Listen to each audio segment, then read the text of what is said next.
আজ আমরা এমন একটা গল্প শুনব যার শুরুটা হয়েছিল খুব ছোট একটা গ্রাম থেকে, কিন্তু যার স্বপ্নটা ছিল আকাশ ছোঁয়ার মতো বিশাল। চলুন শুনে আসি ছোট্ট রাফির সেই অসাধারণ গল্পটা। গল্পটার শুরুটা কিন্তু একদম সাদামাটা, খুব সহজ একটা লাইন দিয়ে।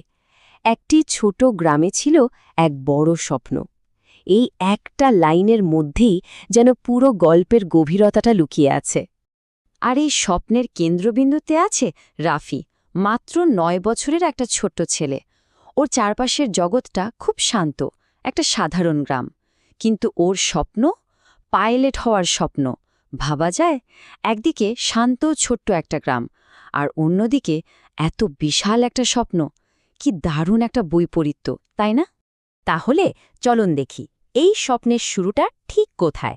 আমাদের প্রথম পর্ব, গ্রামের আকাশে এক স্বপ্ন। রাফির কাছে আকাশে ওরা বিমানটা শুধু একটা প্লেন ছিল না, ওটা ছিল ওর নিজের ভবিষ্যৎ। প্রতিদিন ও আকাশের দিকে তাকিয়ে থাকত, আর ওই উড়োজাহাজটার মধ্যে নিজের স্বপ্নটাকে দেখতে পেত। এটা যেন ছিল ওর প্রতিদিনের একটা সাধনা। কিন্তু জানেন তো, কোনো বড় স্বপ্নের পথেই সহজ হয় না। আর এখানেই গল্পে একটা মোচড় আসে। আমাদের দ্বিতীয় পর্ব, অবিশ্বাসের ছায়া। আর সবচেয়ে বড় বাধাটা এলো কোত্থেকে জানেন? তার আশেপাশের মানুষজনের কাছ থেকেই। যখনই গ্রামের কেউ ওর পাইলট হওয়ার স্বপ্নের কথা শুনত, তারা বলতো, আরে এটা তোমার পক্ষে সম্ভব না। এই কথাগুলোই ছিল ওর জন্য প্রথম আর সবচেয়ে বড় চ্যালেঞ্জ। যখন চারপাশ থেকে সবাই একই কথা বলে, তখন নিজের স্বপ্নের ওপর বিশ্বাস রাখাটা কিন্তু অনেক কঠিন। রাফিরও মন খারাপ হতো, স্বাভাবিক। কিন্তু মজার ব্যাপার হলো, ও ভেতরের জিদটা একটুও কমেনি। আর ঠিক এই রকম একটা সময়ে যখন চারিদিকে শুধু হতাশা, তখনই গল্পে এক ঝলক আলো এসে পড়ে। চলুন দেখি পরের অংশে, প্রেরণার একটি কথা। এই কথাটা আসে রাফির শিক্ষকের কাছ থেকে, আর এটা তার জীবনটাকেই বদলে দেয়। তিনি কি বলেছিলেন জানেন? স্বপ্ন যদি বড় হয়, তাহলে চেষ্টাও আরও বড় হতে হবে। কি সহজ কিন্তু শক্তিশালী একটা কথা, তাই না? এটাই যেন ওর সব হতাশা দূর করার মন্ত্র হয়ে গেল। এই একটা কথার কি যে জাদু! দেখুন, আগে যেখানে ছিল শুধু সন্দেহ, সেখানে এখন চলে এলো দৃঢ় সংকল্প। যেটা অসম্ভব মনে হচ্ছিল, সেটাই এখন একটা বড় চ্যালেঞ্জে পরিণত হল।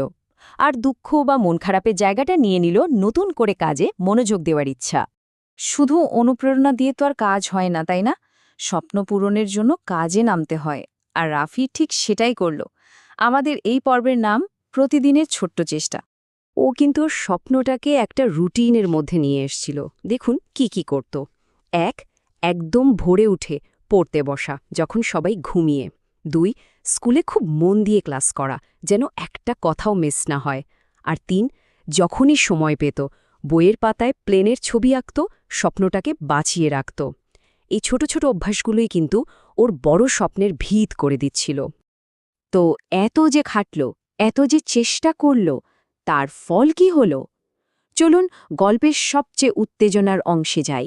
এই পর্বের নাম সাফল্যের প্রথম আলো। এত বছরের পরিশ্রমের ফল মিলল। রাফি পরীক্ষায় দারুণ, অসাধারণ একটা রেজাল্ট করল। এটা ছিল ওর প্রথম বড় জয়, প্রথম প্রমাণ যে ও ঠিক পথেই আছে।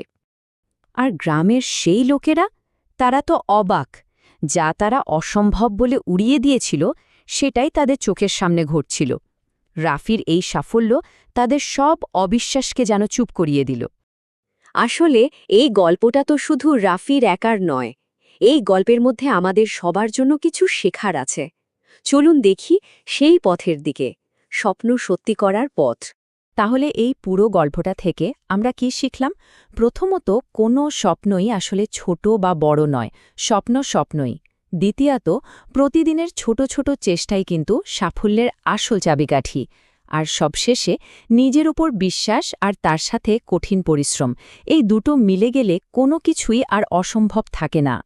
রাফি তো ওর স্বপ্নকে সত্যি করার পথটা দেখিয়ে দিল। এখন ভাবার বিষয় হল, আমাদের কোন স্বপ্নটা